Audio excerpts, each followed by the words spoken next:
ಸಂಜೆವಾಣಿ ವೀಕ್ಷಕರಿಗೆ ಪ್ರೀತಿಯ ಸ್ವಾಗತ. ಇವತ್ತು ನಾವು ಈ ಒಂದು ವಿಡಿಯೋದಲ್ಲಿ ಕಂಪ್ಲೀಟ್ ಆಗಿ ಒಂದು ಭಯಾನಕ ವಿಚಾರವನ್ನ ತಿಳಿಸ್ತಾ ಹೋಗ್ತೀವಿ. ಕಂಪ್ಲೀಟ್ ಆಗಿ ಈ ಒಂದು ವಿಡಿಯೋವನ್ನ ವೀಕ್ಷಿಸಿ. ವೀಕ್ಷಕರೇ, ನಿಮಗೆ ಗೊತ್ತಿರುವ ಹಾಗೆ ಕರ್ನಾಟಕದ ಬಹುತೇಕ ವಿವಿಧ ಭಾಗಗಳಲ್ಲಿ ಅಂದ್ರೆ ಮುಖ್ಯವಾಗಿ ಪಶ್ಚಿಮ ಘಟ್ಟಗಳ ಪ್ರದೇಶಗಳಲ್ಲಿ ನಕ್ಸಲ್ ಚಟುವಟಿಕೆಗಳು ಬಹಳನೇ ಹೆಚ್ಚು. ಹಲವಾರು ಬಾರಿ ನಕ್ಸಲರು ಇದೇ ಪ್ರದೇಶದಲ್ಲಿ ಓಡಾಟವನ್ನ ನಡೆಸ್ತಾ ಇದ್ದಾರೆ.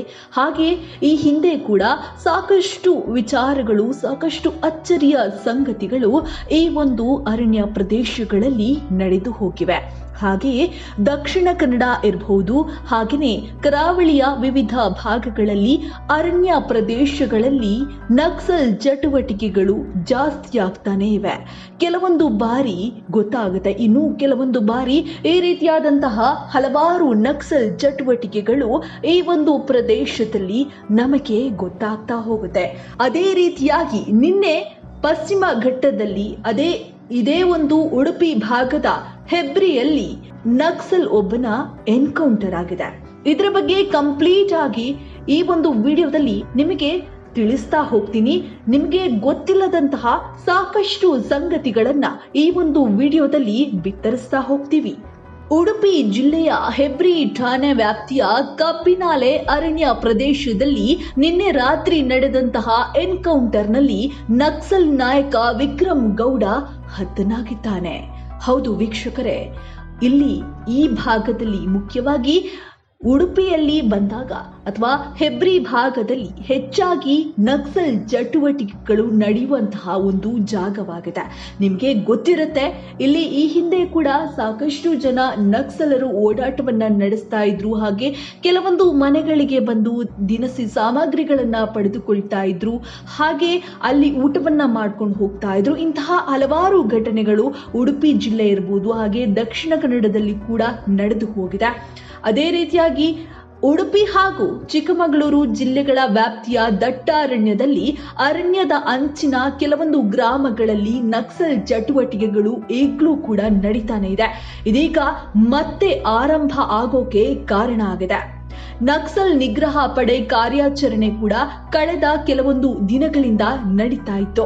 ಇದೀಗ ಉಡುಪಿ ಜಿಲ್ಲೆಯಲ್ಲಿ ಗುಂಡಿನ ಮೊರೆತ ಕೇಳ್ಬಿಟ್ಟಿದೆ. ನಕ್ಸಲ್ ನಾಯಕ ವಿಕ್ರಮ್ ಗೌಡ ಕಬ್ಬಿನಾಲೆ ಮೂಲದವರಾಗಿದ್ದು, ಕಳೆದ ಕೆಲವೊಂದು ದಿನಗಳಿಂದ ಈ ಭಾಗದಲ್ಲಿ ನಕ್ಸಲ್ ಚಟುವಟಿಕೆ ಹೆಚ್ಚಾಗಿ ಬಿರುಸುಗೊಂಡಿತ್ತು. ಹೀಗಾಗಿ ನಕ್ಸಲ್ ನಿಗ್ರಹ ಪಡೆ ಕಾರ್ಯಾಚರಣೆಯನ್ನ ಕೂಡ ಆರಂಭಿಸಿತ್ತು. ಇನ್ನು ಚಿಕ್ಕಮಗಳೂರು ಜಿಲ್ಲೆಯಲ್ಲಿ ಮತ್ತೆ ನಕ್ಸಲ್ ಚಟುವಟಿಕೆ ಚುರುಕುಗೊಂಡಿದ್ದು, ನಕ್ಸಲ್ ನಾಯಕಿ ಮಂಡಗಾರು ಲತಾ ಜಯಣ್ಣ ಸೇರಿ 4 ವಿರುದ್ಧ ಕಳೆದ ವಾರ ಎಫ್ಐಆರ್ ಕೂಡ ದಾಖಲಾಗಿತ್ತು. ಶೃಂಗೇರಿಯ ಗ್ರಾಮವೊಂದರ ಮನೆಗೆ ಹೋಗಿ ಗನ್ನನ್ನ ತೋರಿಸಿ ಊಟವನ್ನ ಮಾಡಿ ಹೋಗಿದ್ದಾರೆ ಅನ್ನುವಂತಹ ಒಂದು ಆರೋಪದ ಅಡಿ ಜಯಪುರ ಪೊಲೀಸ್ ಠಾಣೆಯಲ್ಲಿ UAPA ಕಾಯ್ದೆಯಡಿ ಪ್ರಕರಣವನ್ನ ಕೂಡ ದಾಖಲಿಸಲಾಗಿದೆ. ಇನ್ನು ನೀವು ಗೊತ್ತಿರಬಹುದು, ನಿಮ್ಗೆ ಶೃಂಗೇರಿ ಭಾಗ ಅಂತ ಬಂದಾಗ ಅಲ್ಲಿ ಸಾಕಷ್ಟು ಜನ ಇರ್ತಾರೆ. ಹಾಗೆ ಒಂದು ಅರಣ್ಯ ಪ್ರದೇಶ ಆಗಿರುವುದರಿಂದಾಗಿ ಅಲ್ಲಿ ನಕ್ಸಲ್ ಚಟುವಟಿಕೆಗಳು ಮುಖ್ಯವಾಗಿ ಜಾಸ್ತಿಯಾಗಿ ನಡೀತಾನೆ ಇದ್ದಂತಹ ಒಂದು ಪ್ರದೇಶವಾಗಿದೆ. ಇನ್ನು ಈ ಒಂದು ಭಾಗದಲ್ಲಿ ನಕ್ಸಲ್ ಚಟುವಟಿಕೆ ಕಂಡು ಬಂದ ಬೆನ್ನಲ್ಲೇ ಪೊಲೀಸರು ಈಗ ಪರಿಶೀಲನೆಯನ್ನ ಕೂಡ ನಡೆಸಿ ಪ್ರಕರಣವನ್ನ ದಾಖಲಿಸಿಕೊಂಡಿದ್ದಾರೆ. ಕಡೆಗುಂಡಿ ಯಡಗುಂದಕ್ಕೆ ಮುಂಡಗಾರು ಲತಾ ತಂಡದವರು ಭೇಟಿ ನೀಡಿದ್ದು, ಕೊಪ್ಪ ತಾಲೂಕಿನ ಕಡೆಗುಂಡಿ ಗ್ರಾಮದ ಸುಬ್ಬೇಗೌಡರ ಮನೆಯಲ್ಲಿ ಗನ್ನನ್ನ ತೋರಿಸಿ ಊಟ ಮಾಡಿದ್ದಾರೆ. ನಕ್ಸಲರು ಭೇಟಿ ನೀಡಿದಂತಹ ಮನೆಯಲ್ಲಿ 3 ಬಂದೂಕುಗಳು ಕೂಡ ಪತ್ತೆಯಾಗಿರುವಂತದ್ದು. ಇನ್ನು Chikkamagaluru SP Vikrama ಆಮಟೆ, ANF SP Jitendra ನೇತೃತ್ವದಲ್ಲಿ ಕಡೆಗುಂಡಿ ಗ್ರಾಮದಲ್ಲಿ ಪೊಲೀಸರು ಸ್ಥಳವನ್ನ ಮಹಜರು ನಡೆಸಿದ್ದಾರೆ. ನಕ್ಸಲ್ ತುಂಗಾ ತಂಡದ ನಾಯಕತ್ವವನ್ನ ಮುಂಡಗಾರು ಲತಾ ವಹಿಸಿಕೊಂಡಿದ್ದಾರೆ. ಇನ್ನು ವಿಕ್ರಮ್ ಸಾವಿನ ನಂತರ ಇದೀಗ ಮೋಸ್ಟ್ ವಾಂಟೆಡ್ ನಕ್ಸಲರ ಪಟ್ಟಿಯಲ್ಲಿ ಮಂಡಗಾರು ಲತಾ ಹಾಗೂ ಜಯಣ್ಣ ಕೂಡ ಇದ್ದಾರೆ. ಇದೀಗ ವಿಕ್ರಮ್ ಗೌಡ ಅವರನ್ನ ಎನ್ಕೌಂಟರ್ ಮಾಡಲಾಗಿದೆ. ನಕ್ಸಲ್ ಚಟುವಟಿಕೆಯಲ್ಲಿ ಮುಂದಾಗಿದ್ದಂತಹ ಈ ವ್ಯಕ್ತಿಯನ್ನ ಇದೀಗ ಎನ್ಕೌಂಟರ್ ಮಾಡಿರುವಂತದ್ದು. ಹಾಗೆ ಹೆಚ್ಚಾಗಿ ಈ ಒಂದು ಭಾಗದಲ್ಲಿ ಪಶ್ಚಿಮ ಘಟ್ಟದ ಪ್ರದೇಶದಲ್ಲಿ ನಕ್ಸಲ್ ಚಟುವಟಿಕೆಗಳು ಪ್ರತಿದಿನ ಕೂಡ ಜಾಸ್ತಿ ಆಗ್ತಾ ಇದೆ. ಹಲವಾರು ಜನ ನಕ್ಸಲ್ ಚಟುವಟಿಕೆಗಳಿಗೆ ತಮ್ಮನ್ನು ತಾವು ತೊಡಗಿಸಿಕೊಳ್ತಾ ಇದ್ದಾರೆ ಅಂತ ಹೇಳಿದ್ರು ಕೂಡ ಖಂಡಿತವಾಗ್ಲೂ ತಪ್ಪಾಗ್ಲಾರ್ದು.